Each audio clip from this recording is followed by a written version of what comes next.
Okay, guys, we're going to get started. So I need everybody to jump online and get to our website.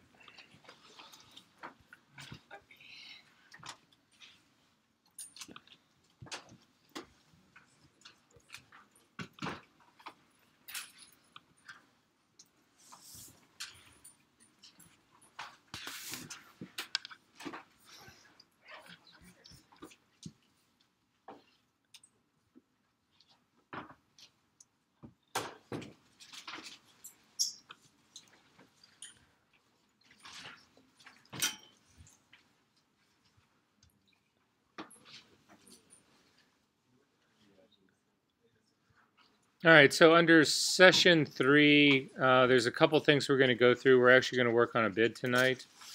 But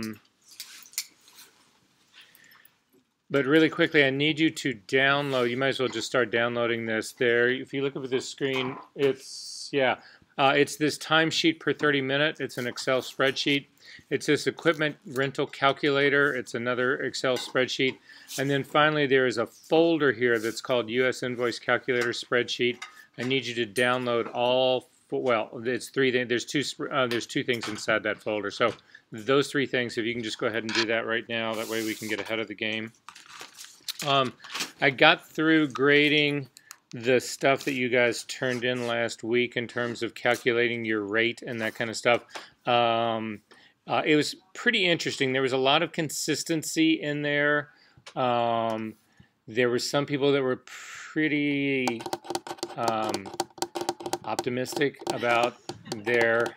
No, there was some. So the vast majority of people. So anyway, I just wanted to tell you this just to help give you guys some idea, because it's something that you can play off of now, I think, as well. Is that I averaged up every single thing that everybody thought was that it was gonna cost them, just to get because I figured is. The aggregate of everybody here. There were some people, the lowest estimate that I had for their yearly cost, I think, was $24,000 something. The highest cost I had was $90,000 something. There was a lot of people who are hovering sort of in the middle that I'm going to say right around that kind of 40-ish range seemed like a good number, a good place to kind of be. But anyway, I added them all up and averaged them out, and the average of everybody's here came out to $50,718. So, for what it's worth, again, that's just something that it's a takeaway that you guys can. Has anybody seen my thing of water? Oh, you're walking around. Did not. Thank you. Okay. So at any rate, I just wanted everybody to know that, because again, it's a takeaway that can sort of help you, kind of figure that part out. If you are in that 50,000 range, and indeed you have 100 billable days, that sets you at about the $500 a day mark, which probably isn't the worst thing in the world to be or to have. Again, this isn't sort of this ironclad thing. Can you start the sound in, please? That if you don't have that kind of work or that kind of business right off the bat, that you're going to fold, or that's not really the case.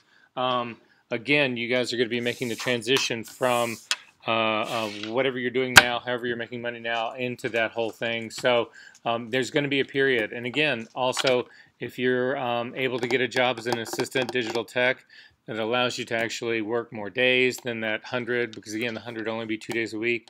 So there's clearly there's wiggle room and adjustments in there that play in all of this, that come into play in this.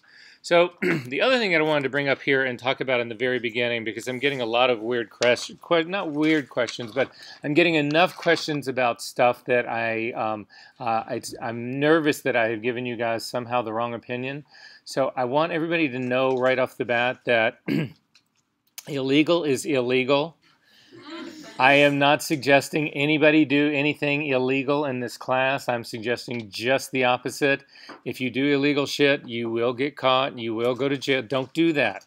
So don't lie. If you make income, you need to report that on your income tax return. Do not fabricate receipts and send those to the IRS claiming deductions for expenses that you don't have. That's illegal. Say what? Only if you get caught. Well, then listen to Joe. Don't listen to me. No, I'm just saying. But no, we need to also talk about this because I think that there is an issue here in this, and it is there is a difference again in good business practice, bad business practice, smart business practice, not smart business practice, and when it really comes down to it, one of the distinctions that I want to sort of make in all of this, because again, I think people have struggled with some of this. So illegal is illegal. So I'm just going to flat out say, if it is illegal, don't do it. Period. There can be no question about that. I don't want you guys doing anything illegal. However, I would say this to you as well. If you go into court and you're sitting, the judge is there and the lawyers are there, we've all seen it on TV. If you go in, if you're in that kind of situation and you lie, it is illegal. You will be charged with perjury if you're caught, and you can go to jail or be fined or both. However, it is not illegal to lie to your mother. It's not illegal to lie to your boyfriend or your girlfriend or whatever friend. Does that sort of make sense? Yeah, sure. So we really need to make a distinction here in terms of the things that you can, can't do, should, shouldn't do, whatever. However, morality does come, it really comes into this issue as well. And so the other thing that I would say is that if you are, everybody I think has a different series of moral code. You know, what I find moral or immoral is not necessarily what you do, and vice versa. So the other thing I don't want to do is I don't want to put my morality on you. I don't want to stamp you guys with what I think I can or cannot do as from an ethical point of view. Okay, that's not my job in all of this. My job is to present options. You have to make that decision yourself, what you're comfortable with and what you're not comfortable with. But again, that is a radically different concept to say that I'm going to do something that I find immoral as opposed to I'm going to do something that is illegal. Those are not the same thing. Are we good on this? Okay, so I will say this again. When it comes to how I deal with my taxes, specifically, I am encouraging you guys. Okay, encourage is the wrong word. I am just saying to you guys that I myself am extremely aggressive about how I file my income tax returns. Anybody who, if you read a lot of the people, the really smart folks out there who write about this kind of stuff, whatever, will in large measure say that your income tax return should be the first offer in a business deal. That's the way I treat it. So if you are uncomfortable with that, don't do that. That's fine. But again, my aggressiveness, I would not ever do anything illegal. I would never claim a fake expense, and I would never hide income that I had made. That is just stupid. You go to jail for that shit. So don't do that. All right? Are we good on this? Okay. I feel like I'm a dad now, right? Jeez. Okay. So we've gone through that part. Really quickly, we're going to start off, unfortunately, a little bit of lecture here at the beginning, but then we are going to actually get into doing a bid because that's how this sort of like works out. The thing that I'm going to be, and if you want to sort of follow along, it wouldn't be the worst thing in the world to follow along. If you look at this PreQuote checklist, this will actually give you, this is essentially what I'm going to go through right now. So we will talk about that. We got into the idea of licensing last week. We did not actually write a license, but we did get into that whole part of it last week. Are you guys feeling good about the idea of what licensing is? All right, so what licensing is, usage. We were talking about usage all last week, right? And so what usage by and large is about, or does, thanks, it allows you to bill for more than, again, you need to consider getting away from this whole idea about billing for your time. You're not ever, I don't ever want anybody in this room to bill for their time, again, to make a photograph. What you are billing for, what you will bill for, what you will charge for is the right to use your pictures. And different rights essentially establish different usage, and that different usage will have different prices. So if somebody's going to use your picture for, again, to read out what we did last week, for the, the Chronicle here at Columbia. I have no idea how many copies of the Chronicle they publish, but I'm going to say probably less than 10,000 would be my guess. So it's a relatively small circulation. It's here in Chicago only. It's really for this campus community only. So it's very restricted, and it'll be a one-shot deal, by and large. That's very, very different than if you had the, the ultimate Uber, if you finally caught a picture of Donald Trump sleeping with a hooker in a car, you would have the picture that everybody in the entire world would want, and they would beat a path to your doorstep, and people would be offering you millions for that. Because again, it's the same kind of photograph. It's the amount of time it might take you to do either one of those would be the same. It's not about time, it's about usage. So usage, the way you actually establish that is through licensing. Does that make sense? So I need everybody to go to this website with me. So again, if you go into our Moodle site, this is in from last week, not from this week, but from last week. It's this. The thing I want everybody to look at is this Plus Picture Licensing Universal System. If you click on this, this will actually take you. This is there was a group of photographers probably back in the beginning of the aughts, maybe in the end of the 90s, that put this thing together. It's free. You can use it for free. I want to point out one other thing. Really, I would say probably the major driving force behind this was a guy whose paper I actually asked you guys to read last week. So, and it is...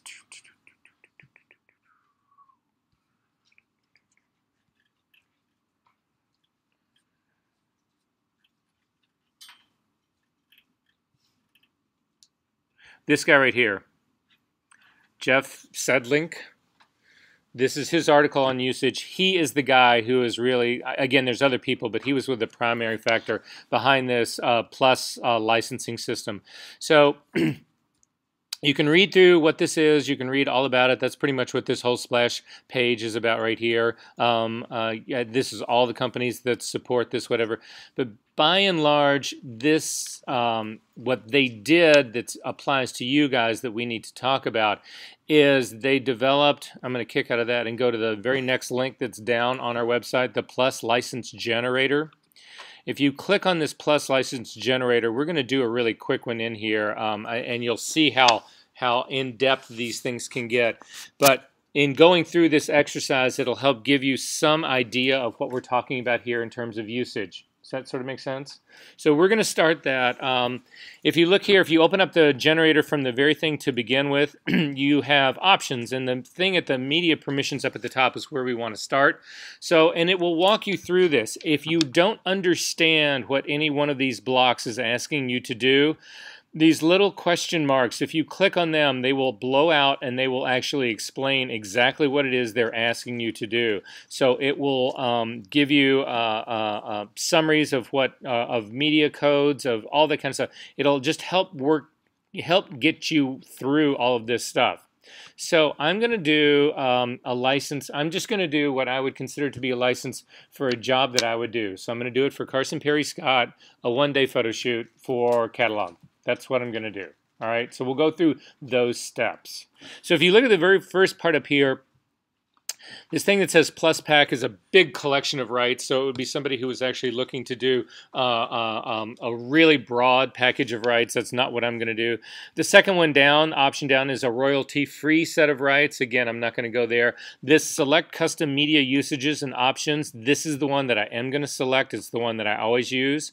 And then again, you can generate license plus statements for unlicensed imagery, for other things down here. You sort of see what that's about. There is two versions of this. There is the basic version and the expanded version. We're going to start with the basic version. So if you click on the Start Basic, just follow this whole thing through with me, if you will. If you start in the basic version, you'll also notice up here at the top that no matter where you are in this license generator, you can click on the expanded version. So if there's something that you need to do in one of these screens that you actually can't do, then that'll actually go to the expanded version and you'll be able to find it there. So again, when you talk about names like licensee, licensor, licensor's URL, licensor's email, end user, all that kind of stuff, if you don't know what these things mean, click on this little, again, the little question mark icon, and this guy will come up. And it'll tell you what to put in there. So I'm going to ask you guys to go ahead and fill this in as if it was you doing the very same job that I'm going to do. We're going to go through this pretty quickly. Again, just trying to show you the whole thing so that you understand it, and then you guys can spend a little bit of time with it. So the licensee, again, if you don't know who that is, that would be the party to whom the license is granted. So we are going to grant a license to someone. Again, they get to use your picture, or in my case, my picture, right? So in the case of the licensee right here, it is going to be Carson Perry Scott.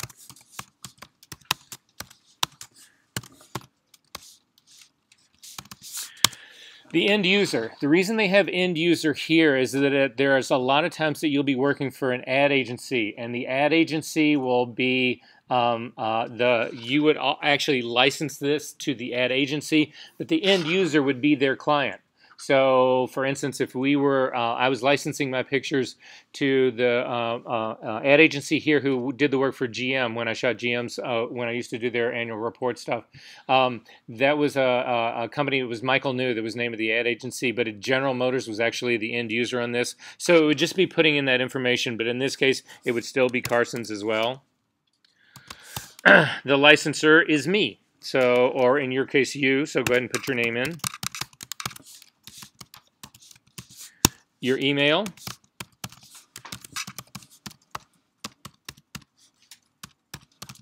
And your URL. And then hit continue.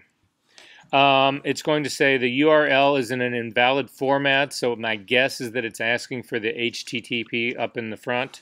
So HTTP, is it colon slash slash or slash slash colon? Colon slash slash. See if it takes that. Yep. So, and then it starts in all of this stuff. So this is where we're going to begin. This allows you to do multiple media usages. So I'm going to do two of them. I'm going to say one for print catalog and then one for web. Okay, just to give you guys some idea how it's going on here. So, how will this image be used? And this is going to be usage A. This is our first of usages. So, how will this thing be used? And in this case, it would actually be used for advertising. So then again, media type, select a specific usage. And as you come down here, we're going to do, we'll start with marketing materials, because that would be print. Again, it's going to actually ask you to detail this. How is it going to ultimately be used? Catalog. In what format will the images that be distributed be delivered? How are we delivering stuff to them? You guys get where this whole thing is going, right? You cannot believe how explicit these licenses become. I mean, these drop-down menus just go on and on and on and on, but it's just something for you guys to actually remember. So I'm going to do my internet downloadable file, and you'll see here, because all of this matters. Placement, how is the image going to be placed? Is it a single placement on an interior page? Is it a front cover? Is it going to be all of the above? So I'm going to do multiple placements on any cover and interior pages, because that's what it would be. Again, the size in this, you can actually come over here and click on any, because that will be any size that you're giving it to. Single versions or multiple versions, we're only going to let them print this once. It's a single version of this. They don't get to do this again. The quantity, how many? Again, you can restrict this, because again, this right here is an indication of how many of these things you are going to kick out. Does that make sense what's going on here? So instead of going through all of this, I'm just going to go hit all and any of all of these, just so that we can get through this. But you would not want to do this. Because again, in what region is this going to be? Well, North American is one region. Europe would be a second region. Asian would be a third region. All of this would increase the usage and therefore increase the way you would price this. Does that make sense?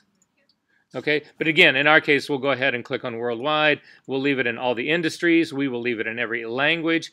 Exclusivity. What this really boils down to is exclusivity. If you do a picture In the case we saw this happen last week, where somebody would do a picture for the guy who just shot the weddings, right? He did the picture for the wedding, but then he sold it for stock, and then he also sold it for advertising, right?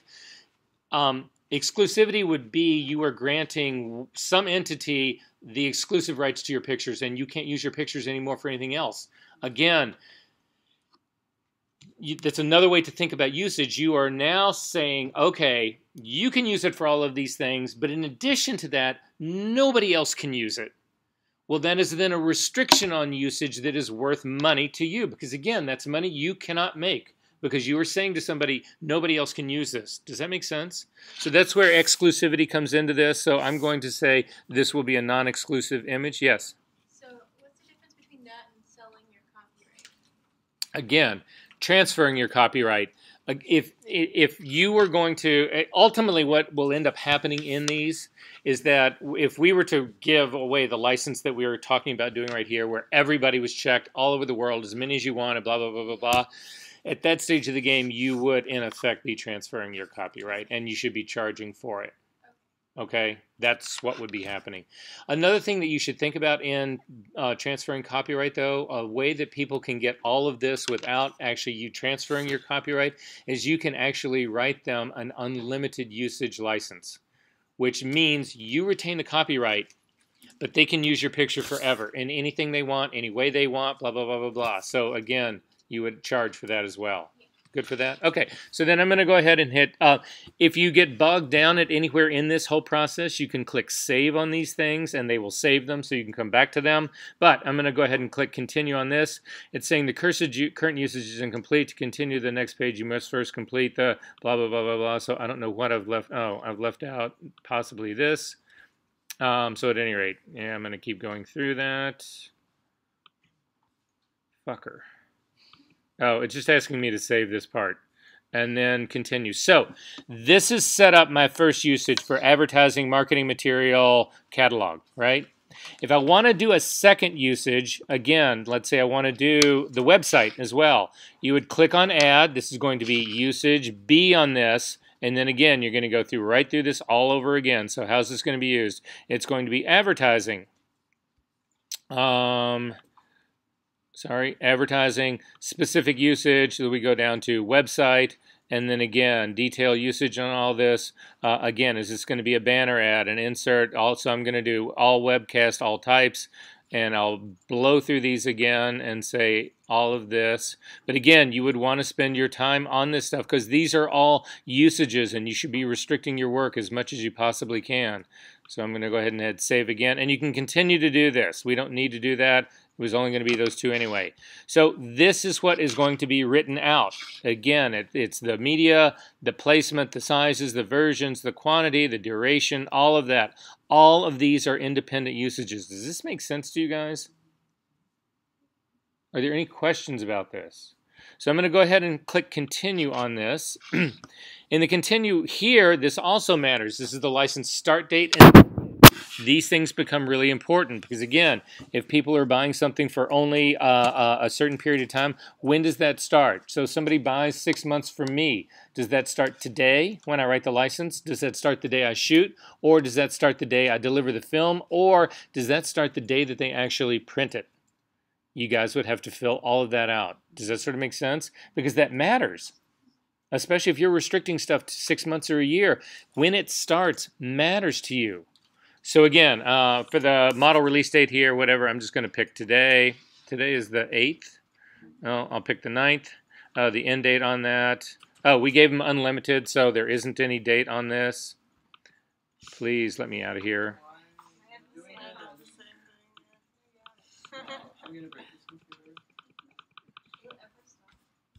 No, it won't ever stop. And it probably won't let us go back either.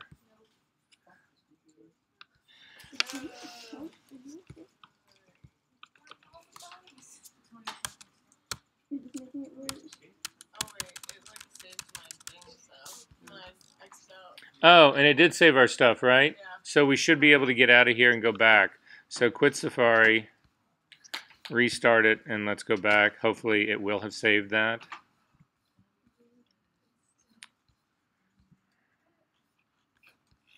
I'm just going to find mine in history and hopefully it'll kick it back.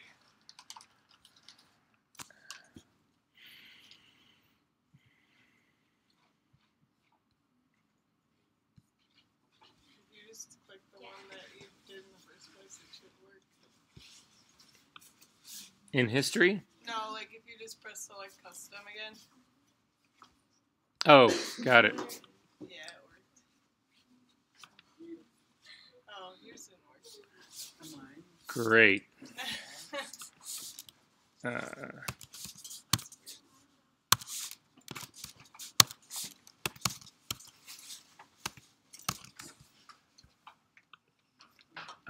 Fucker.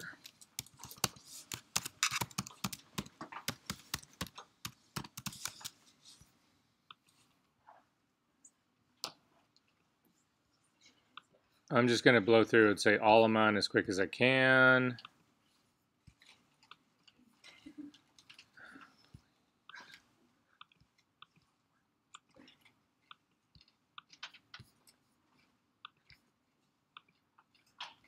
I'm not going to add another usage. You guys already have yours. I'm just going to hit continue.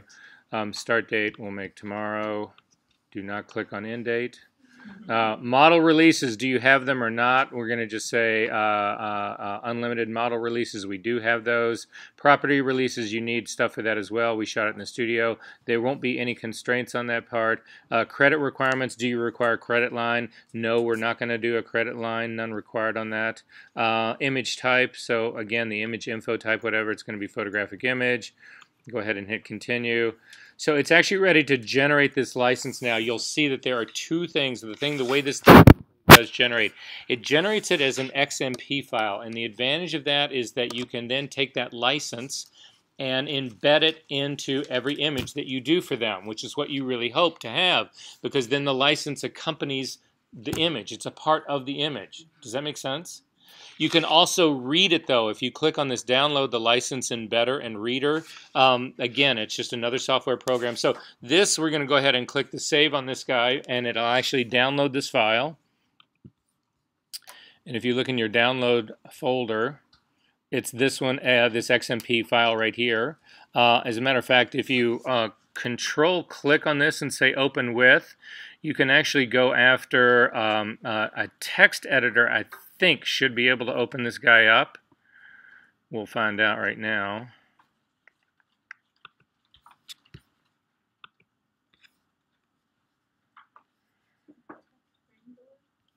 Yeah, and this is the text editor. So this is the license that you're actually seeing right here. This is not the most friendly format for it all, but you can see that that's basically what's going on here. So it's just a text file. But again, the other thing that you would actually want to download is this guy right here, the Plus License Embedder and Reader. So again, you would click on this guy. It's going to ask you to register. Again, you don't have to pay for this stuff, but you do have to register with them. I will show you what mine looks like.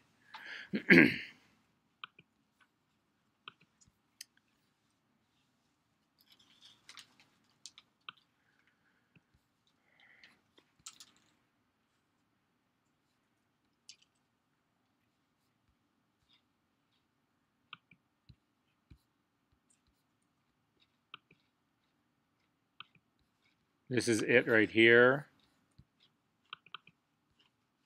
I'm going to launch that, and this is how you actually do it. So it says select the file that was actually created. So I've got an older one that I actually did create that should be right next to it here. So I'm going to go ahead and open this guy, and you can see what it looks like.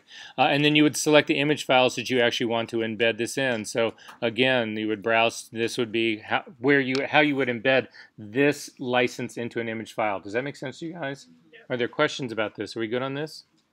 The other thing is that you can actually read a license that is in an image file. If you click on this, it'll just say, can you select the guy? And then finally, the last one down here, can you read the license in the XMP file? So again, I'm going to browse to the file that I created last year and open this guy up, and this is the file. So this is who it's going to. This is all my information, the releases, whether that part's there or not, whatever. If you click on View Media Usages, it will open this up, and it'll say, okay, A was any placement, website, blah, blah, blah, blah, advertising, single-page placements, front side, whatever. It describes all the usage, and this becomes your license. Does this make sense? Yeah. Are there questions about this? All right, so we can jump out of that. Let me go back to our website really quickly. I want to just make sure we've gotten through all the stuff that we had dealt with or should have dealt with last week. So model releases, I want to talk about that really quickly because that obviously just came up here in our licensing, and that becomes a huge, huge, huge issue. And then I swear to you, we will get to doing the whole estimating part. So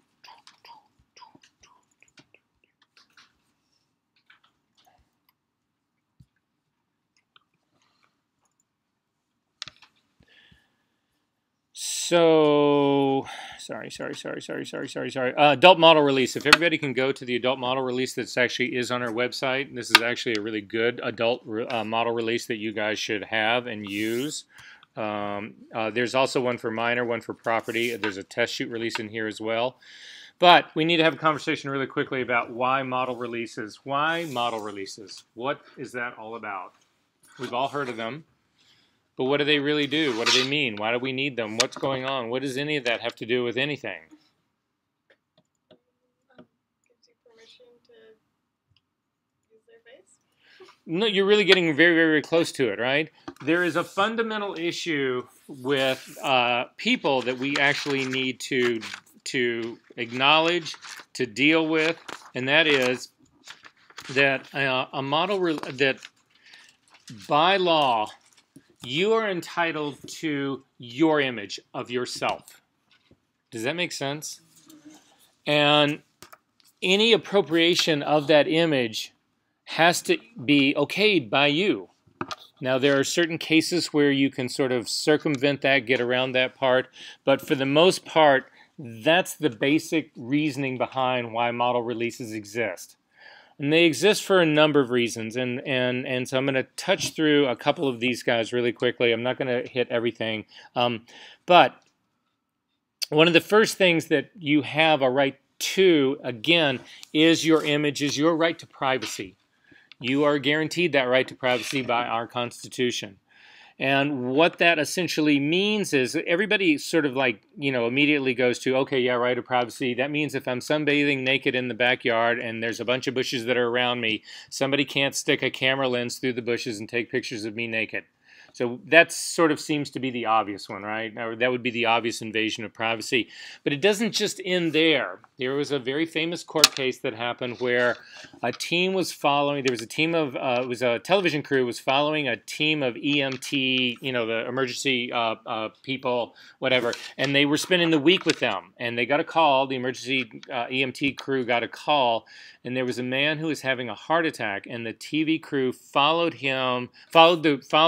EMT crew into the apartment where this guy was having a heart attack, and the wife of the guy sued them for invasion of privacy, and she won. Because again, she had every right, as did her husband, to expect that affair to remain private. It was in their house. There was no reason that they should have been expected to actually be to have that invasion of privacy, right? However, you contrast that against the people who are at the airport waiting for a flight to come in, and they've just heard that the plane has crashed and everybody died. That is now in a public setting, a public situation, and if there was a film crew there taking pictures of those people going through the way they reacted to losing their loved ones or the plane going down or that kind of stuff, whatever, there is not an expectation of privacy in that scenario that those people could expect to be given. So in that case, there is no protection. Those people would have no right to sue. That's just how it would end, right? So all of these rights of privacy that we were talking about, in the case of the woman whose husband had the heart attack, if the film crew had gotten a model release from them, that is where the model release plays a role in all of this. The model release is designed for you to give up that implicit right to privacy. Does that make sense? Are we good about that? There's other situations that you can do that are actually can run into situations in this. when we think about usually getting a model release, most of the time photographers feel like they need a release so that they can actually use their pictures. And to a certain extent, that's correct. But what's also important about that is that anybody that you try to sell your pictures to is going to need a copy of that release, or they won't touch your pictures. So if you have a fashion shoot and you want to sell them to a magazine, the first question that magazine is going to ask you is not how much money, how much, they're not going to talk about any of that kind of stuff. The first question that will come out of all of them is, do you have a model release? Because if you don't, they don't want your pictures. They don't want to touch them. They simply do not want to deal with them. So again, for the very same libelous reasons. Does that sort of make sense? So once a magazine actually gets a picture, though, this model release, what a model release can do for you, can extend your protection. So, for instance, I take a picture of Savannah and I sell it to some magazine, and they take her head and they put it on a naked body having sex with a horse. Oh my God, Savannah, you disgusting. And she sues me for that, and she sues the magazine for that as well, right? Well, if she had signed the model release that you guys are looking at right now, I would actually be protected against that being able to happen. So again, one of the invasions of privacy is not the fact that I took her picture, that she agreed to that, or there was no invasion of privacy existing there. But then what happened to the picture after the fact through manipulation, through other characterization. It could have been just the very same picture of her, but underneath it they could have run an ad for college age hookers in Chicago. You know, call me at Love Me College. You know, that again would be a mischaracterization and an invasion of her right to her identity. Because she's not a hooker, she doesn't sleep with horses. But that had been something that I had, through the work that we had done, whatever, caused to violate, and she would have a right to that. However, if she had given me a model release like the one that you were looking at to do, it would then indemnify me against that. She would not. She would, in effect, be saying to me, you can do that with those pictures. Does that make sense?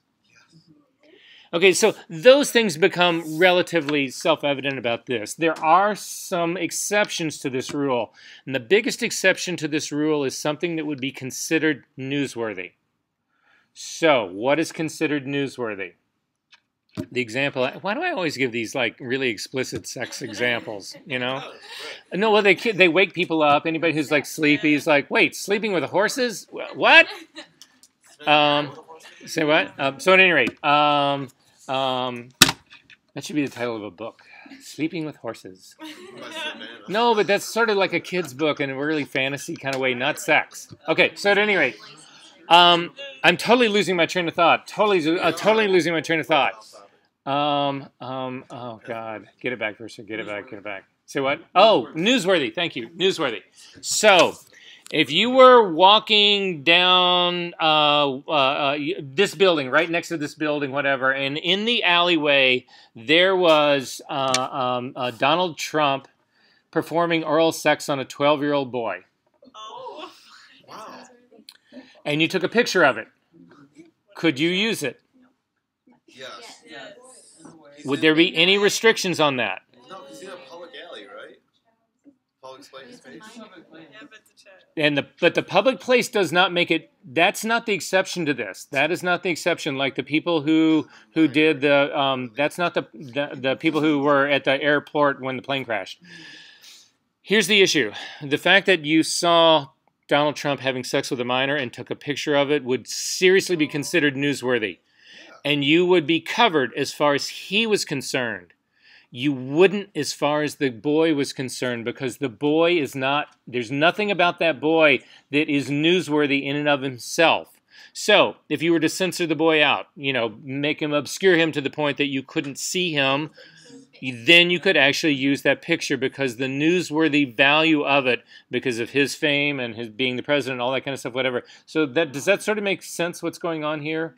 So, items that are considered newsworthy, because newsworthiness in this country, the First Amendment in this country, which guarantees the right to free speech, also puts a value on the press that says that a pretty much above all other considerations in this country, the value of the press being able to publish the news and to have a free flowing of news will trump everything. And bad choice of words, but it is, trump everything. So the fact that that was a newsworthy event would outweigh the President Trump's right to privacy. Does that make sense? And then finally, the last one in here, the last sort of right to your image that really is of significance here. There's other things. There's other things about the imagery that you can't do. So for instance, your image, your right to privacy entitles you to your sexual orientation, to anything that would be considered medically significant about you. There's a whole range of things that are protected because they are a part of your identity. That again, I would not be able to take a picture that were to reveal the fact that you had autism. I couldn't do a picture that revealed the fact that you were straight. I couldn't do any of that. Those are protected. This model release would be a way for you to grant me permission to do that. But without it, I cannot do that. Does that make sense to everybody? So anyway, the final thing, and the final one that really becomes more of an issue, I think, for all of us is commercial use. And so again, your image likeness, you are entitled to any profit that is made from your likeness. So again, this is where model releases specifically for the people who are doing fashion and that kind of work, portrait work, that kind of stuff, whatever, weddings, all that kind of stuff if you want it, where this really becomes the sort of the sticking part in all of this. And the sticking part in all of that is that if I'm going to make money on it as a photographer, you have the right to control that. You have the right to the money to begin with. You have the right to control whether I can make money off of it or not. You own that right. That is, again, a right of privacy that you are entitled to. This model release, again, will sign that away, for lack of a better way of putting it. So if we take a look through this model release really quickly, and you guys can sort of do it with me in the very beginning, the very top of this, the very first part of paragraph part of this, whatever, just basically establishes who the parties are. So it's the model that you're working with and the photographer who you're working with. And then what it ultimately does is it establishes that this is a contract and what it really is doing. So the first part of here in paragraph A, the unrestricted right and permission, the copyright to use, publish, republish the photographs in here. This not only gives you the permission to actually use these things, it actually gives you the permission to take the photograph to begin with. It also then will permit the use of any printed material in connection with this. So again, any sort of derivation of that will actually happen after this. Then the next thing, the next paragraph down C, is that, again, if you can get somebody to sign this thing, they are waiving the right to okay the edit, to okay anything. So you get to pick the pictures. They don't get to have, they have no say in which of the pictures you can use, which of the pictures you can't use. Then again, this next part in here goes into any sort of alteration in this, that the person who is signing this release waives or saves harmless the photographer, anybody else, their legal representatives, for any alteration in this, optical illusion in this, anything else that's actually changed in all of this. And then finally, the paragraph E down here at the bottom states that the person who's signing this is of legal age to actually do so, that they understand the contents of this, and that this is an agreement that shall be binding. It's dated, it's signed, you put an address, a city, a zip code, a phone, and if you can, a witness. The advantage of having a witness in this thing, just again, if you get called into court and somebody says, well, I didn't sign that, but you have a witness there, again, this is just more proof that you actually had this part done. Does that sort of make sense where we're going? My suggestion is that if this is really important to you to get these releases, depending on the kind of work you do, you also have the person hold this thing up with a copy of their driver's license and you shoot a picture of it, especially if you are doing nudes. That's all I can say, the advice that I'm giving you right now. Now, this, if you can get this model release, was written from the point of a photographer, and this gives you everything. I have an agent who used to be a booking agent. She was my photo agent, but she used to be originally was a booking agent for model, and she just took one look at this and she goes, oh, this is laughable. I would never, ever let any of my people sign any half of this. So these can be amended. So you can go in and you can actually scratch stuff of this out. You can actually add stuff to this. It doesn't, this is not where it needs to end. If you are going to amend this, though, both parties need to initial those amendments. So, for instance, if you said here, okay, I'm fine with everything except this whole re-editing part, the whole electronic, I don't want my head changed or put on there, whatever, blah, blah, blah, blah. You could cross this paragraph out, or you could simply go in and say, well, I'm not comfortable with part of this. Some of it I can deal with, but not part, whatever. I would initial this, and then the person who's also signing this would initial it as an indication that that change was something that we both agreed to and had made before this contract was signed. Does that make sense? Are there questions about this? Okay. The next thing we can look at really quickly, this minor model release essentially does the exact same thing, except it is for a minor. You need a person, the minor actually has to have an adult guardian sign for this, and that either is a legal guardian or a parent. Property release, the next thing down, properties actually have rights as well. So if you've actually got somebody's house in the back of one of your pictures and you want to use it, you actually need to get their permission to use it. That's what this property release is about. This test release form, if you click on that and take a look at it, what most modeling agencies are asking us to sign for work that you want to use in a test situation. Does everybody in this room know what a test actually means when we talk about test photography?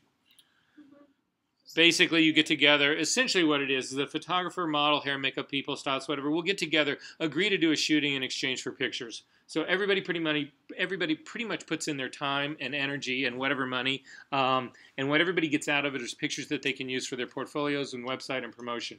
However, you do not get the right to actually sell that work. This is a release that will actually stipulate exactly what I just said. It'll allow you to use this test material for your portfolios, your website, that kind of stuff.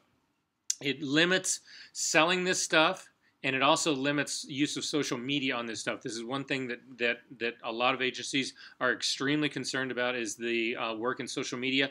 And the reason they're concerned about that is that they want most agencies, if not all, certainly all good agencies, have a direct idea, a brand, for lack of a better way of putting it, of what a model is going to be. So is she the Midwestern corn-fed, all-American girl? Is that who she is? Or is she the real hardcore goth New York girl, underground nighttime girl? It's the image that they are concerned about. So if you actually take somebody and put them in a social media situation that works against that brand, it's why agencies have such an issue with social media. So that does not mean that you cannot negotiate a sale of this to a magazine. They're just going to want money. Or actual usage on social media. It's just that this release here forces you into a situation that you have to clear that with the agency before you can actually do it. Make sense? So, when do you get a release signed? Before the shoot.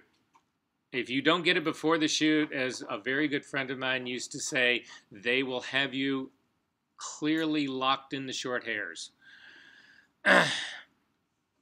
Before. And the way I approach this stuff, I don't get releases for stuff that I don't care about. Again, I'm shooting Dockers from the waist down. I could care less. I'm never going to use that shit. It doesn't matter to me. Something, though, that does matter to me, I will actually get a release from. But the way that I typically approach this is that, again, you always do it in the beginning. And I'll always go into the situation and I'll go up to Gabby. Gabby's my model for this. Gabby, I'm so incredibly excited about these pictures. I'm so excited about this. And I'm really, really hoping I can sell this to V Magazine. I think they would really be interested in this. But they're not going to touch that without a release. So you and I need to sit down and look at this release. And if you have any objections or any weirdness, whatever, but I really want to be able to use this stuff. I really am excited about what we're going to do here. Are you okay with that? And you go from there. Start it from a point of goodwill. Okay. Are there any questions about this part? All right. So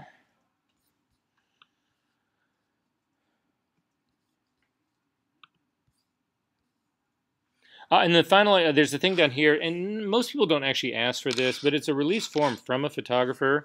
So if you want to take a quick look at this guy, basically what it's just saying is that you are granting permission for somebody to actually use your pictures. I've only had 2 people ever in my life actually ask me to do this. But at any rate, that's sort of what it is. So it's an express consent by you as a photographer to somebody else to use your images for whatever reason, for whatever. And again, you can put restrictions in here, you can do all of that kind of stuff. But just so that you know, if I were you guys, I would download all of this stuff and just have it on your hard drive so that you don't need to deal with it or worry about it anymore. Okay, the rest of the stuff we can talk about. We've actually talked about blah, blah, blah. So we're going to get into today really quickly, and I'm sure I can get through this pretty fast, and then we're actually going to start working on a bid here in class. So in terms of bidding, has anybody in here ever been asked to actually bid on a photography shoot? No? Okay, so we're going to sort of start from the premise of your first phone call. Somebody calls you and says, hey, I heard about you, I saw your website, I saw the last promotion that you sent out, I loved it, it was really impressive, whatever, blah, blah, blah, blah, blah. What do you do? So I'm going to go through a checklist of what you should do. Again, this is on this, some of it, what we're going to go through will be within these PDFs. But basically, just something, if you guys want to take a quick note on this, just a quick way to actually thinking about doing this. The first thing that you want to do when you get that phone call is, because they're going to call you up and say, hey, Versa, I saw your work, whatever. I love it. I want to talk to you about bidding on a job. And instead of saying, oh, great, tell me about the job, whatever, the first thing you really want to do is find out how the hell they found out about you. So, hey, that's really exciting. How in the heck did you find me? Because you need to know what part of your promotion is actually working. Did they find you from your website? Did they find you from word of mouth? Did they find you on from some promotional piece? So, and again, the next question right after that is, how well do you know my work? Because this is going to become an important issue. If they can demonstrate to you that they know your work really well, it's just expressing a level of interest to you that makes you, again, it helps give you information about how to actually generate the bid that you're ultimately going to generate. So once you've gotten that sort of, and the other thing that's important about here is that you want to start to spend time with these people. People work with people that they have relationships with. So this is relationship building 101. You have that conversation, and you might throw something back to them. Oh, that's amazing. You saw that, whatever. What kind of work do you do? And which will lead into, again, the specifics about the description of the job that they are going to ask you to bid on. So you need to get the most explicit description of the job that they are going to ask you to put to do possible. So the person who calls you up and says, oh, I've got a nurse catalog, I need you to shoot, it's a 5-day shooting, we're going to do 12 shots a day on Seamless in the studio. Is that enough information? No, that is not enough information. You need a whole lot more than that. And again, people will do this all the time. People will call you up and say, what's your day rate? And the immediate comeback that you've got for them, and this, you guys should fucking write this down, the words that you're going to use. Don't use my words. Figure out how your words, how it's going to work for you. But you say to them, I do not work with day rates. I work with usage. And if you can explain to me exactly how you're going to use these images, I'll be more than happy to give you a really detailed explanation of my cost. But again, everybody asks for day rates, and you guys just need to avoid that like the plague. So we'll talk about how there's some wording that's later on in here that actually gives you a better way of actually phrasing that than maybe I just did. But the gist of it's the same. So what can you tell me about the job? What kind of images do you have in mind? What's the scope of the project? Again, is this on location? Is this here in Chicago? Is this in Florida? Is this in Timbuktu? Can you email me your mood boards, your lookbook? Can you email me any descriptions, ideas, the images that you have worked up on the job? Can you email me the particulars? Do you have swatches of the background, swipes of the background? Are they solid colors? You need all of that information. You should have a checklist of all of that. Again, this PreQuote checklist that I'm giving you guys up here, that one that's right up there, is a pretty good thing to actually have on hand to go through. Is it, again, location? Is it a studio job? Who's responsible for supplying all the sets? sets, the props? Is that coming through my studio? Are you going to handle that? How are we dealing with that? What format do you need this in? Do you need this in medium format, 35 millimeter? Do you want to shoot film? Is this color? Is this black and white? Oh, you need both digital and film, and it's color and black and white for everything. I mean, you need to know that, right? Is it 4x5? Is it 8x10? Is it, you need to do all of that as far as that goes. Then you need to get into the nitty gritty and not be self-conscious about doing this. You need to ask them if other photographers are bidding on this job. And that has a lot to say, because the problem that you guys are going to, when people first start calling you, what's going to end up happening is they're not really interested in you and your work. They are interested in competing bids. Most agencies who are working for clients have to get a series of competing bids. 3 is usually the minimum. They don't usually go over a whole lot more. Nobody really wants to read through 5, 6, 7 bids, but they'll do 3 or 4 bids. Are you just fodder for that process? They already know who they're going to shoot with. That decision's already been made. They're not going to tell you that, but the question about is there anybody else bidding on this will give you a clear indication. If they say no, nobody else is bidding on this, inside you should be ready to wet your pants, going, yes, because I've got this job, because you're the only person who's bidding on it. You can't let them know that you're that excited about it, but you are. At any rate, all of that is actually going to have an impact on how you ultimately approach this. Ask them if there are parameters on this. Specifically, is there a budget for this project? Some clients will actually give you a budget. They'll say, well, we're trying to keep it between our limits, $50,000. Or we're trying to keep it between 30 and 40. Some of them won't. When you do your bid and follow up on it, a lot of times they'll say, oh, you were too high. You ask them a second time right at that moment. If you can give me a budget, I will see if I can actually rework my estimate to fall in line with your budget. But you're constantly looking to ask them for that, and they're constantly not wanting to give it to you because their budget's $50,000, but they're hoping you're going to come in at $25,000, and they're, yeah, I saved all this money, right? So it's this sort of cat and the mouse kind of game.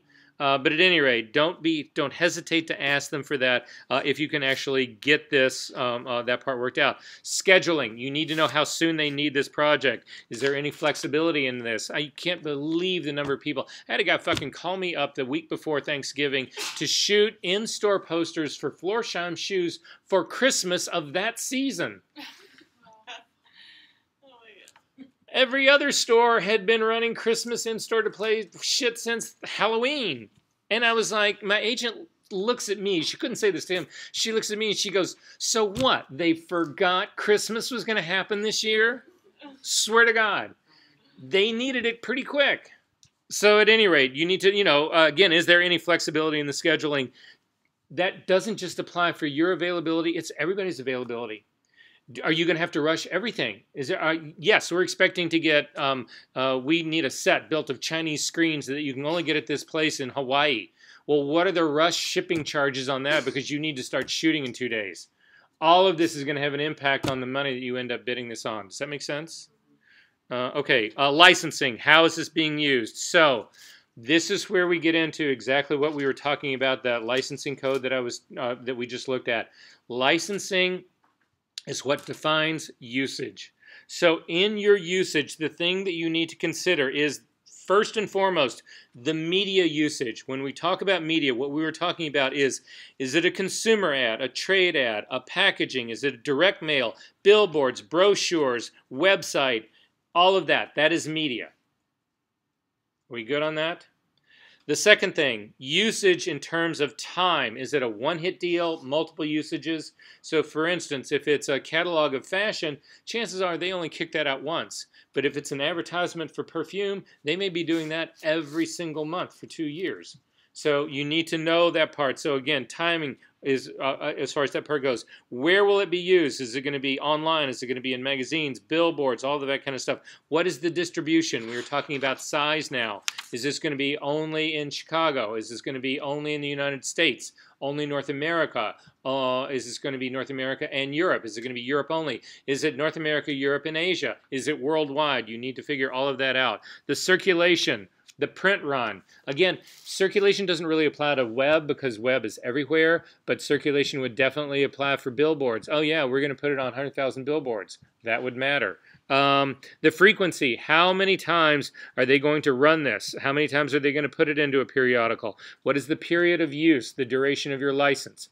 In most cases, fashion is actually defined by a 6-month period, but most other advertising will be done in 1-year periods.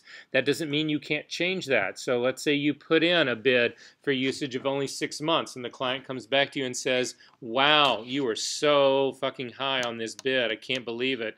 One of the things that you could negotiate with them is usage. You could say to them, well, you know, let's keep the numbers exactly where they are, but I'll double the time. And let's just kick it out to a year instead of 6 months. Does that sort of make sense? So things to negotiate, ways to negotiate. We're going to talk about that as well tonight. Work for hire. Is that part of the clause in this? Because if it is, all this talk about usage simply goes away. If it is work for hire, they end up with the copyright to the image. You don't own any of it, so there's nothing for you to license. So again, buyouts, you will hear this all the time. If I had $1 for every client that had ever asked me for a buyout, I could retire. They always want to buy it out. They always want, because it's just their nature. They just want it. So what I always say to them is, because buying out implies that they get the copyright, I strongly suggest you do not give up your copyright unless somebody really pays you a lot of money to do it. Instead, what I would suggest that you give them or bid for them would be unlimited usage. So in unlimited usage, they get to do whatever they want to with it for as long as they want to do it, anywhere they want to do it, but you retain the copyright. A buyout implies that you are selling them or transferring the copyright, and those are two radically different things. We good on that? Are you guys like, oh my God, so fucking over this business shit? Remember, back to day one, first day of this class, and we all said, what's it about? It's all about the money, and that is what this is all about right here, is about the money. Are we good on this? Yeah. Okay, so, yes? I have a question. You work with companies, so when you work with, like, let's say Carson, yes. Shoot, yeah. Do they get all the files? Yes, files everything. Yep. What about for personal clients? I know people always ask for the unedited images, but how do you feel about that? How should you feel about that? Wait, for what type of client? Personal clients. A personal client? You know, for me, I have no problem in doing that part. What I always say to them is that, you know, I really think that the stuff that I spend time on retouching or tweaking or that kind of stuff is actually you're going to like better as far as that. So I always try to put that part up front. But if they want to pay me for it, fuck here. You know? It would all depend. Typically, when I'm hired to shoot fashion, I'm hired to give them everything. And I do none of the editing. I don't do any of the retouching. Most people can't afford me to retouch. So I don't do any of that. The companies all do that. So Shock is another perfect example. I shoot for them. But in Shock's case, I'm work for hire. So they own it anyway. I don't have anything to do with it. I just shoot it, and it's theirs. Again, the thing that you need to, I think, look at that is it sees, you know, ask yourself the value of that inherently after the fact. So if you were to shoot pictures of me, you were to do headshots of me, right? There's not, basically you sell them to me because I wanted them. I hired you to do this, right? But what's the real market value of pictures of me to anybody else? It's probably slim to non-existent. You know, you might be able to sell it as some character actor stock thing. Here's some weird, I don't know, professor guy. I don't, you know, there might be, but it's so incredibly limited that it just, I don't know that it really would make a whole lot of difference or matter a whole lot. But you don't give them away outright. No, again, you know, it would be a part of the shooting. It would be something that we had established at the get-go in the usage part up front. So, but that brings up a good point, Daniel, and it's something that you guys actually need to really think about in all of this. And I will just say that this is a truism of all, whether this is, we were talking about photography or any other thing in your lives. It is always, always, always, always easier to negotiate things before you've actually shot the pictures than it is afterwards. Once you have done the work, you are really behind the 8 ball. They know you've invested your time and energy and effort, and that gives them leverage over you. If you're doing it beforehand, talk is cheap. Everybody can, oh yeah, $1,000. Oh, how about 500? No, how about 750? Okay. After the fact, it's like $1,000. How about $10? I mean, it's just, you get where this is going. It's just much easier to do all of this ahead of time. And so you just need to be in the habit of doing that.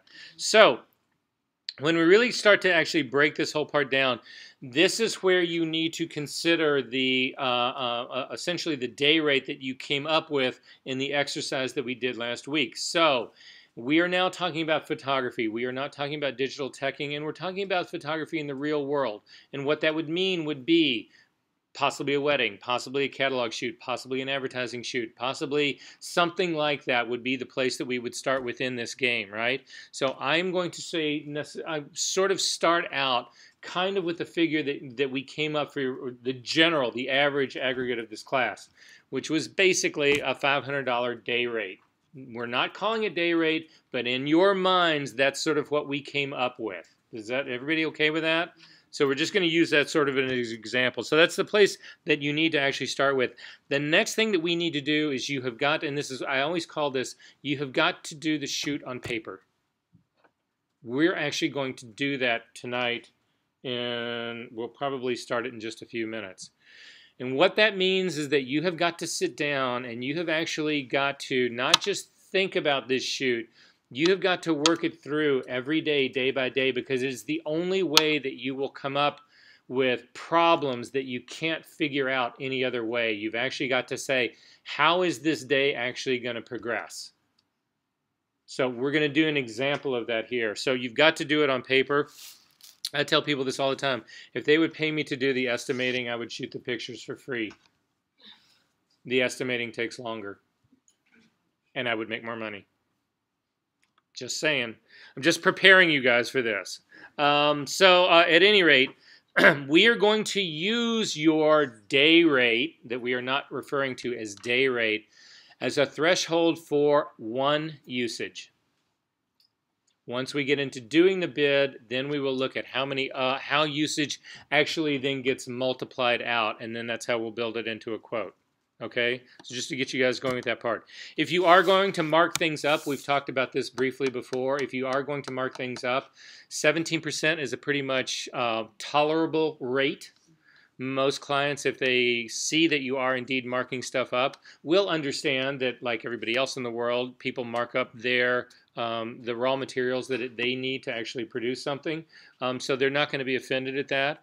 100% markup on something will piss somebody off big time. So just to keep that in mind. There is an estimate checklist. It's this one that's up there. I'm going to ask you to refer to that part. You need to decide whether you are having your talent bill this company direct, or whoever's hiring you to do this. If that's happening, are you handling the talent, or are they?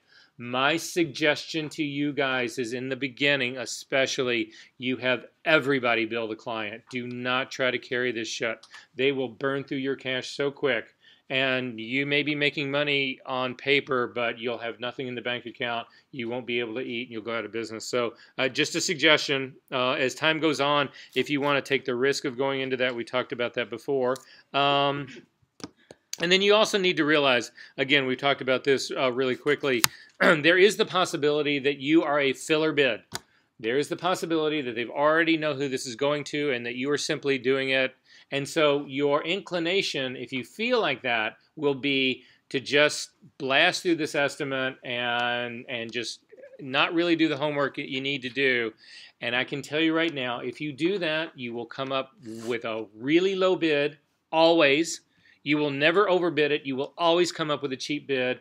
And then, God forbid, you give that to them and they all of a sudden go, okay, great, we'll take it.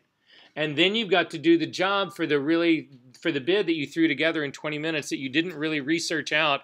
And then you just see time and time again, once you actually start working it out, how much you're eating. And you may end up doing the job. You actually may lose money on the job. You may have to pay for it. So don't do that. You are better off refusing to bid than you are cheating the time on it. So then that's sort of the science part of it. The art part of it is that you need to consider your competition and where this falls. So you get a call from a client, and they say, we want you to bid on a catalog, and you say, that's great. Is anybody else bidding on this? And they say, yep, Sandro is bidding on it, and Verser's bidding on it, and you're the third person. So you need to consider, is your inkling at that stage of the game to say to yourself, okay, I've been doing this for a year or 2 years, and I'm up against two guys who've been doing this for 30 years. I'm fucked. And so you decide to come in with a low bid. Is that the way you would approach this? How would you approach it? Just as no different than how you guys approach a bid. What I would suggest is that $500 rate that we were talking about is your base. That fucker goes right out the window because you have been lumped in the same group as Sandro and myself. If you've been lumped into that group, they are considering your talent equal to ours, or at least enough to be bidding on it, and you should be using my rate, not your rate. Does that make sense? And so what is my rate? Well, we've talked about $3,500 a day since we've been in this class, right? So that's not always the rate that I get, but that would be the base that I would work on. And I can tell you Sandra is going to be close to that as well. And that would be the base that you would use. So you need to put this in the context of your competition. Who else is going to be bidding on this? However, flip side of that, let's say 3 people in this class get called all to bid on a job. Well, then you're competing against the other people in this class, and where are they at? And how do you set your bid relative to that? So again, you need to get some sort of gut feeling for sort of what the rates kind of are, competition, that kind of stuff for the kind of work that you're actually doing. Does that make sense? Did we look at what I consider to sort of be the standard rates for photographers? Did we look at that list before? Yeah? I thought we did. For advertising, editorial, and retouching? No? I will find that. I don't want to waste the time finding it right now. I will find that during our break. Oh, right here. Here it is right here. I've given it to you. You can open it up here. This would be a starting place to consider for you guys. This is not set in stone, hardcore rock, but this would give you at least another starting point. An editorial job, $42,000. These again would be considered base rate creative fees. Some people would call these day rates, but again, this would sort of give you the range. A commercial job, I don't really think anybody's going to call you up. Shock would not call you up to shoot Nike for less than $1,500 a day. If you did, if they did, again, if you were right out of school, you might be tempted to take that, and I would probably encourage you to do so. If they offered $1,200 to me, I would hang up. And then e-com. And e-com is really beginning to dominate now, and this is really primarily what Shock is actually really doing. I think for Nike, it's primarily stuff that ends up web. E-com has become an absolute dominant force. Everybody is scrambling to be Amazon or to compete with Amazon. So there's a good side, an upside, and a downside to e-com. The upside to it is that there's a ton of work, and there is really a likelihood that every single person in this room can graduate here from Columbia College and actually have something of a career as a photographer for the rest of your life and actually make okay money. I don't know that it'll be great money. I mean, but it'll be, it's going to be better than, working at Starbucks. It'll probably be better than teaching at Columbia College. But so you sort of get where this is actually going, right? But you will not make the millions and millions and millions that somebody like Stephen Meisel has actually made. It's not going to happen off of e-com. But maybe you get lucky and you do get to do a mix of both. That's pretty much where I'm at. Although I shoot so little e-com, but nonetheless, that gives you some idea. And then the retouching part, again, just gives you, again, some sort of idea if that's a business that you're sort of thinking about going into. So these rates are just another, again, this is nothing set in stone here, but it's just another sort of thing to help give you some context to how we're going to actually build this. Are we good on this, guys, right? Okay, there is value in things other than just money. So we have talked about this part before. Tear sheets are enormously valuable. Again, if you got a chance to shoot a Vogue cover as a fashion photographer, would you care what the rate was? Absolutely not. Nobody would care because that cover would then open every door in the world you wanted open for you. Advertising would go through the roof and you would be like Stephen Meisel.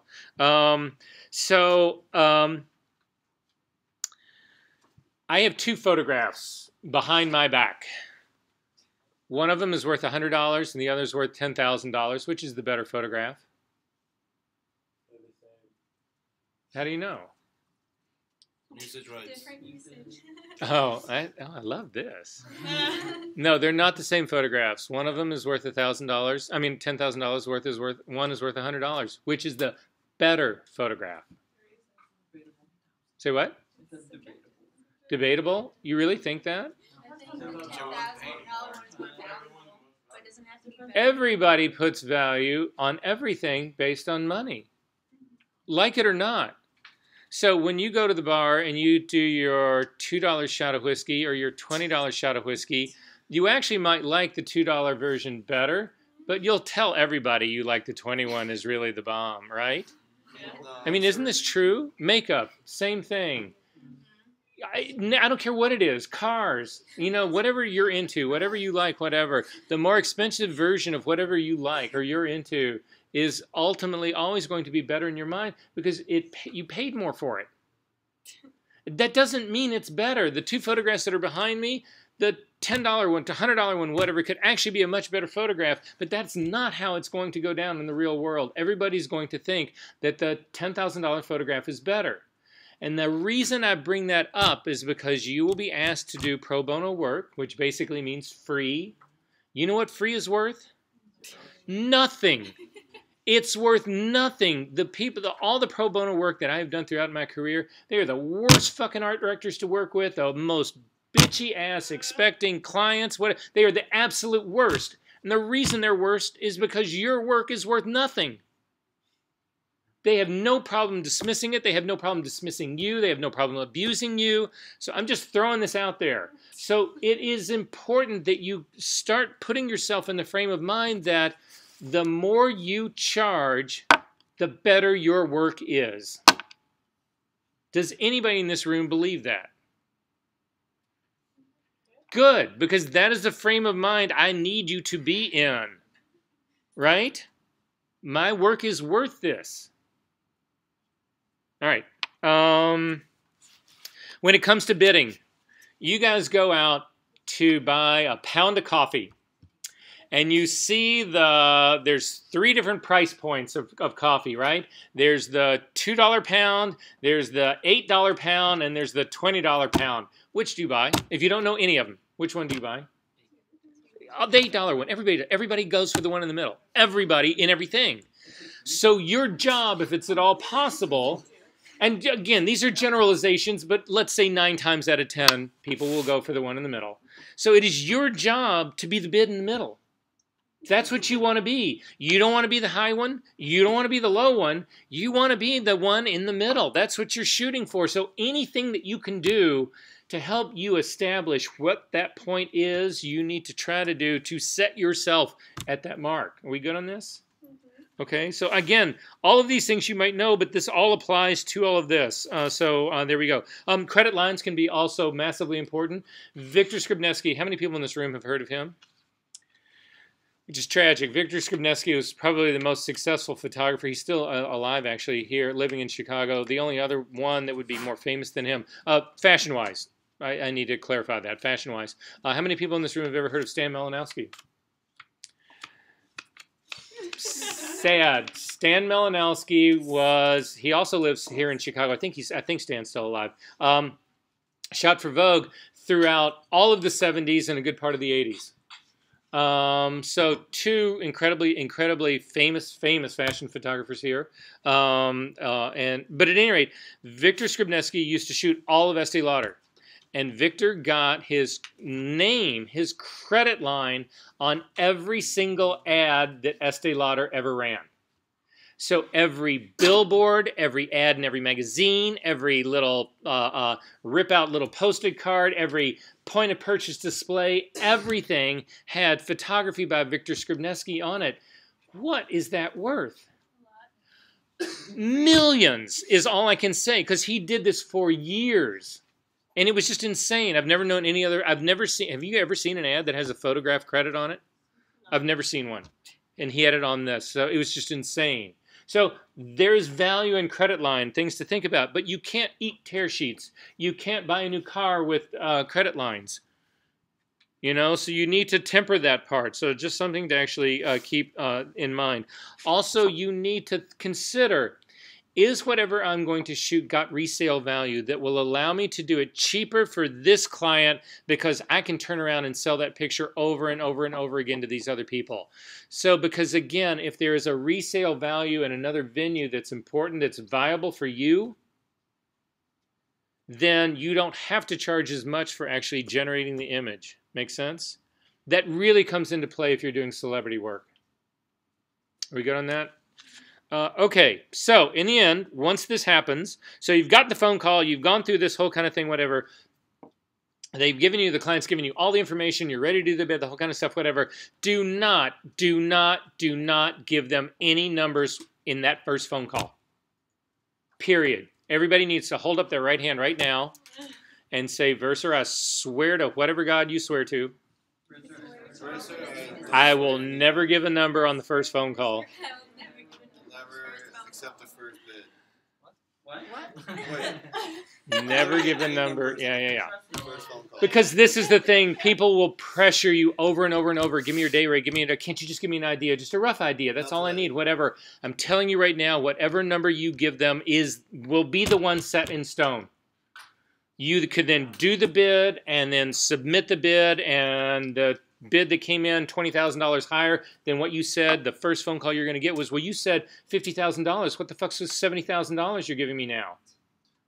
Do not give that number out. They will pressure you. Don't do it. Don't do it. I'm begging you not to do it. You need to say to them, look, this is the other thing you always say to them when you get that phone call.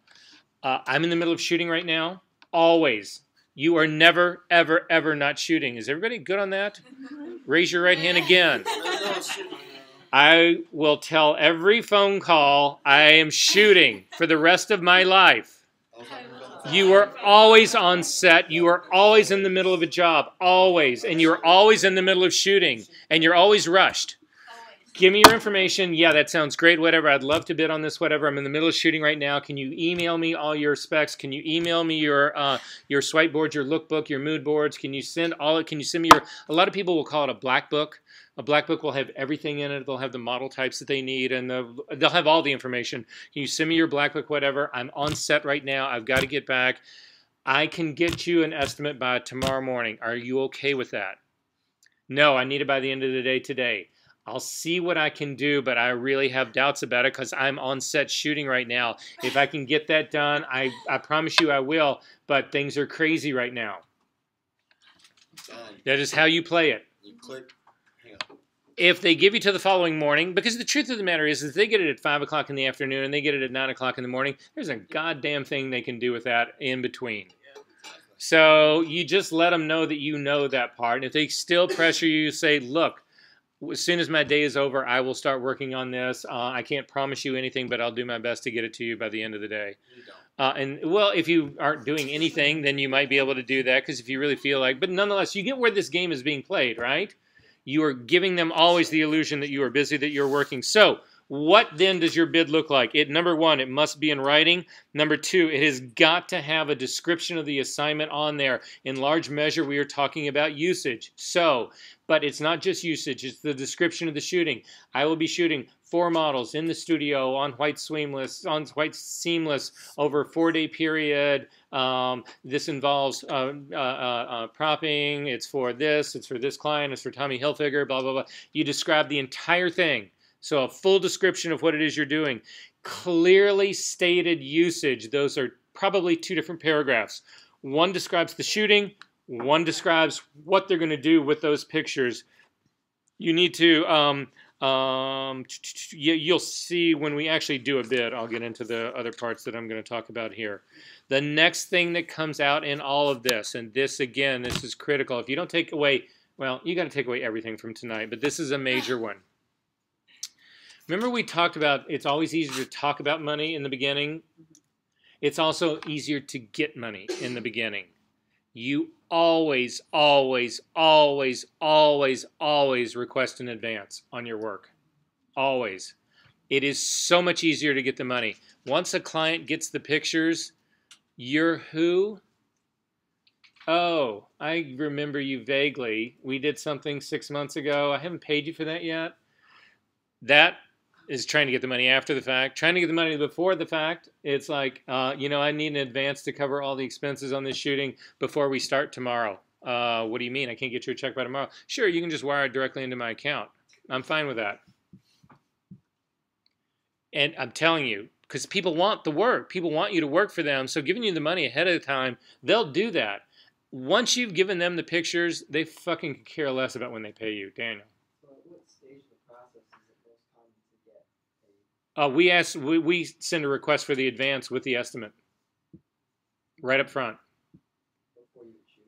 Oh, always before you shoot. That's why they call it an advance. I've done it for the longest time is I'll do the shoot with them so there's proof of actually doing it. Oh, I won't get many pictures until I get paid. oh, yeah, well, you can do that, but again, I think you're much better off getting an advance and then getting final payment before you give them pictures, because then you get to work with their money. That answered the question. It was like, how much of an advance? We'll talk about that because there's strategies for advances. There's strategies for it. For like every art commission I always ask for half of the amount up front. Right. Before I even start to pay. Again, there's 3 different strategies for doing it, and the one that you pick is the one that gives you the most money. But depending on the nature of the job, that will change. So basically, the way these basically work out is if you were doing a job, I'll just get to it right now. I'll just show you on the board really quick. So Peyton swears that if you turn up the volume, you can hear what I'm going to say without me carrying this whole thing. Well, I'll carry it back there because we're not going to lose that part. We'll get through part of this, guys. I know I'm killing you, but I don't know. It's just the nature of the class. So typically in a bid, what you would do is you're going to have 2 distinctly different things. You would have your fees and you would have expenses. So fees are going to be not only your shooting fee, your creative fee, but then the usage that actually comes out of it that we're going to actually look at and talk about. Your expenses would then actually be the expenses to produce the job. So I'm going to do a couple of scenarios here. So the most lucrative of them all, well, it depends again on the situation. So let's say in the photo fees we've got $10,000, and in the expenses we've got $40,000. And the total of that is $50,000. That's what it's going to be to actually shoot this job. So one of the things that you could ask for, one of the possibilities that we could ask for, I'm not going to actually knock this out. I'll just do it over here on the side of this. One of the possibilities that we could ask for would be, and this is sort of what Peyton was talking about, would be half of the projected cost of the shooting, right? So if we did half of the shooting, you would be asking your advance would be $25,000. That's one option. Another option is all the expenses, which would be $40,000. And then finally, the last one would be all the expenses and half of your fee.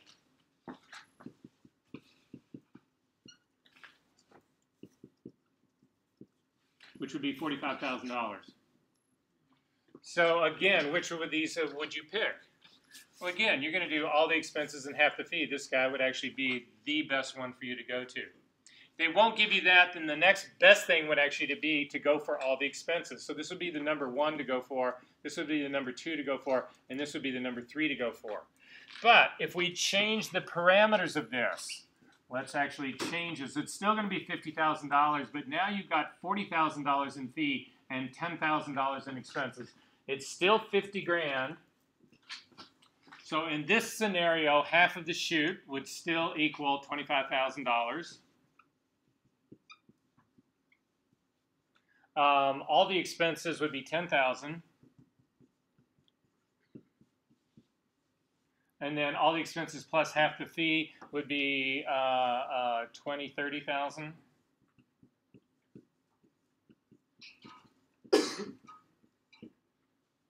What did I just say? 20? 20, yeah, 30,000.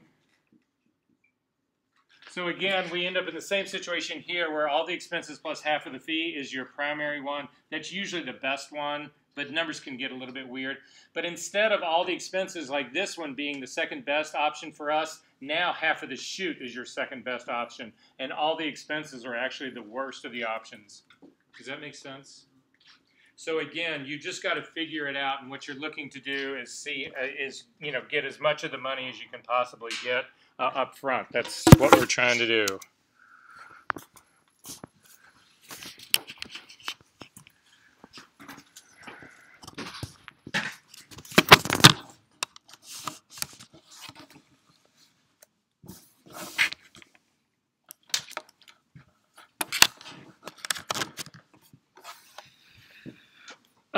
Okay.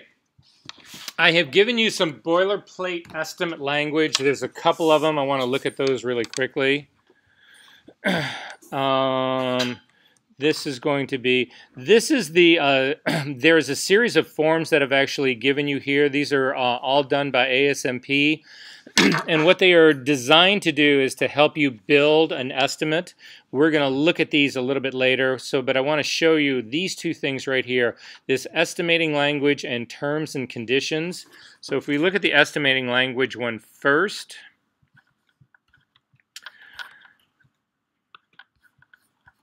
this is something that this is what I use at the bottom of all my estimate forms.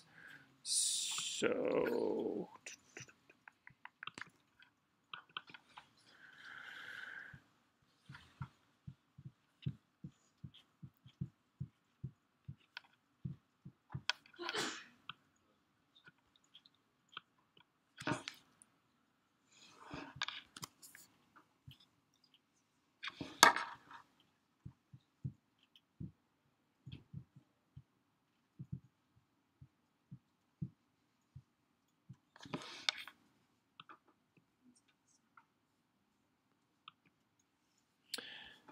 and I'll zoom in on this so you can actually read it.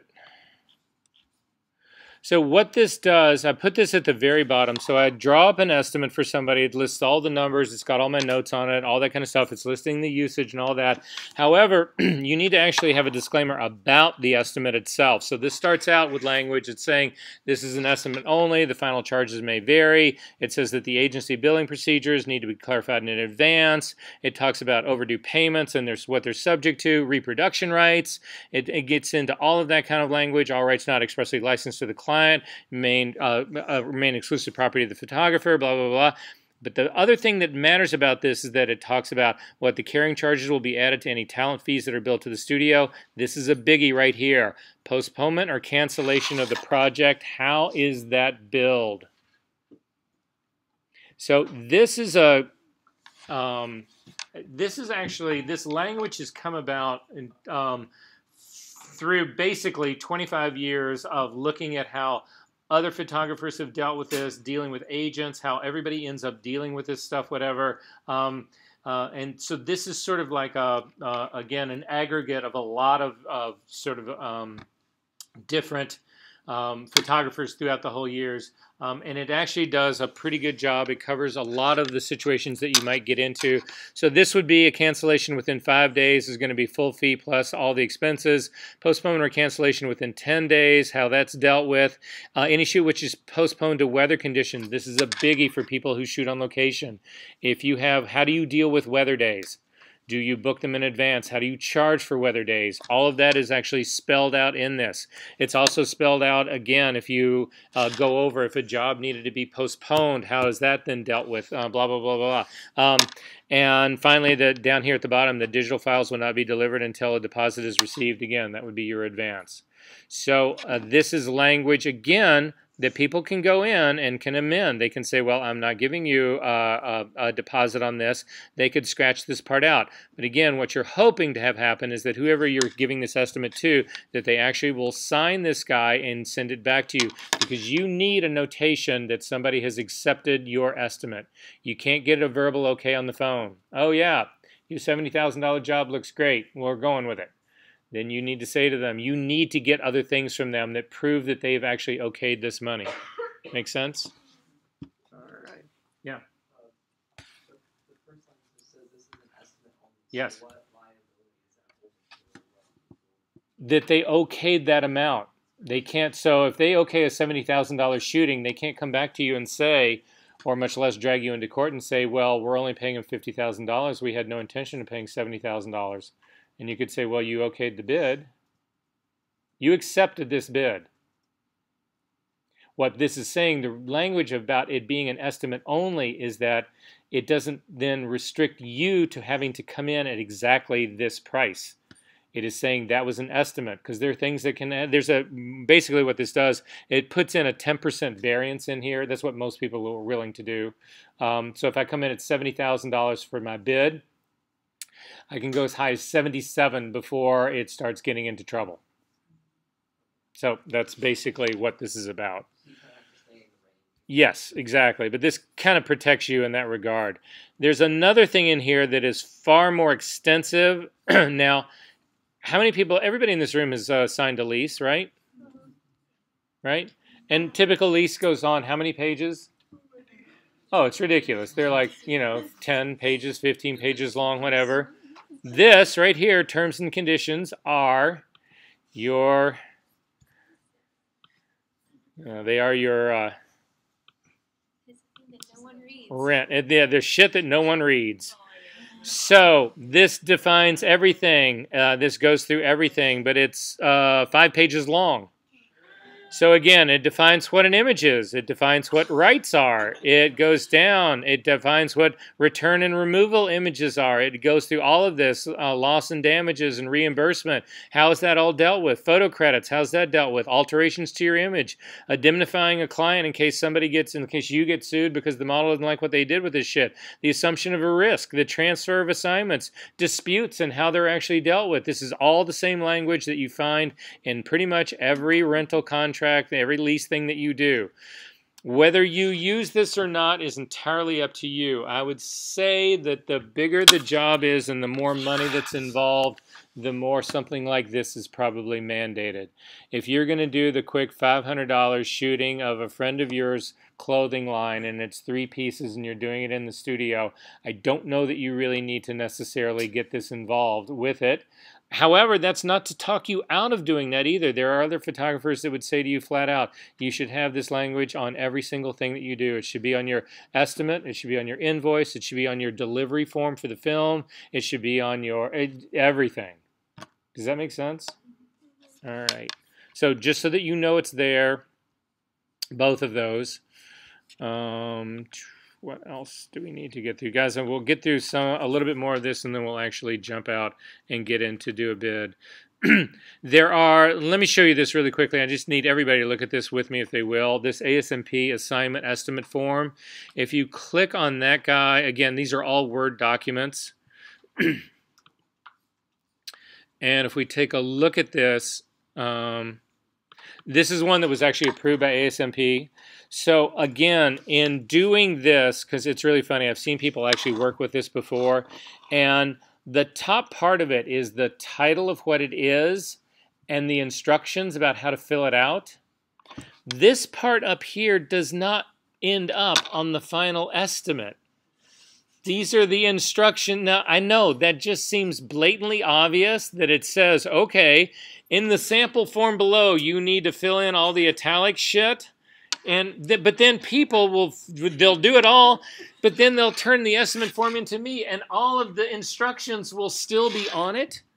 And it's like, no, this needed to be formatted on your stationery on your letterhead for your company, whatever, and you don't include the filling out instructions. So I'm just throwing that out because I have seen this happen, all right? So, but at any rate, it gives a construction, a template for you guys to actually use in this. And it will talk about all of this. So again, in the assignment description, do not include this language that's in italics. You would actually click and erase this, and you would put in what these italics are telling you to put in. Does that make sense? Okay, so, and it will go through all of it, the licensing agreements, the media permissions, the constraints, the requirements, the conditions, all of this. All of this language you should be getting familiar with right now because of the conversation that we've had about usages. Fees and expenses. Again, nobody quotes day rates in this kind of stuff. They would deal in fees and expenses that are directly tied to usage and the construction of the job. All expense estimates are subject to a normal trade variance of 10%. So this kind of language. Sales tax, if there is any, in most cases there is not. Grand total, subject to the terms and conditions hereof. That's where you would copy and paste the terms and conditions that we just looked at. Make sense? Okay, so this would be for the estimate. I'm just trying to give you a quick idea of all the templates that I've given you here. And then, because we can get through that, it'll be a great time to take a break. Everybody can sort of recover, actually do a job on paper and bill and do an estimate here in class for the second part. So that's the estimate form right here. This assignment confirmation form. So basically the process, or the way the ASMP thinks that you should handle this, and it's not a bad idea, is that you would put in the bid first. That's this guy right here. Once you actually get confirmed for the assignment, you need to get this thing, the assignment confirmation form, in writing. And again, we'll walk you through another template. So this would be, we'll just take a quick peek at it. So this would be confirmation that you actually did get the assignment. Now, a lot of this is just going to be copy and paste again. It's a reiteration of the description of the job, the dates for the assignment, the usages, all of that kind of stuff again. But in this case, it would be the client would actually be signing this. That's what I have them actually sign, the estimate form. I have them do it in one job. This is two different forms. But so basically, the client says, yep, we're going to do it. You would send this to them and say, okay, you need to sign this, and then you need to send this back to me along with an advance. And hopefully a PO as well. How many people in this room do not know what a PO is? PO is called a purchase order. And what it is all of this stuff is coming from you going to a client. You are sending a client the estimate. You are sending them this confirmation form that says, you have agreed to this price for this job, for these usages. You've agreed to all of that, whatever. I need you to put that in writing, that you've agreed to all that. That's what this confirmation form is. What a purchase order is, something that actually comes from the client to you, specifically laying this stuff out. Does that make sense? And it'll always have a number on it. They call it a PO number, and they'll usually require that you have that PO number accompany any billing that you ultimately do for them. So basically, it's an acknowledgement from them. It's coming from them saying, these are the terms and the conditions that we've agreed on for this amount of money, blah, blah, blah, blah. And it basically writes all this stuff out. But instead of going from you to the client where they sign it, it's coming from the client to you, which is actually going to carry more weight. Does that sort of make sense? Because they are specifically saying, we are ordering this purchase from you for these terms, this amount of money, this whole series of conditions. Are we good on that? Mm-hmm. Okay. So that's what that guy is. We're almost done, guys. There's only a couple more, and they're important, though. This next one is an ASMP change order form. So you're on a shooting, and all of a sudden the client goes, we want to add an extra day. No, that's great. Fine, you can add an extra day, but we need to get that extra day. That change has got to be in writing. Or instead of shooting 60 outfits, we're doing 70. Well, that's going to change things because, again, even if you're basing everything on time and not letting them know that, but that will change that'll have impacts on other things. You're going to have models who will have to be there longer, or maybe extra models are going to have to come in. All of that has got to be written in writing. Change forms are huge in the building industry. If you are working construction or whatever, because people do it all the time. Oh, I want the door over there.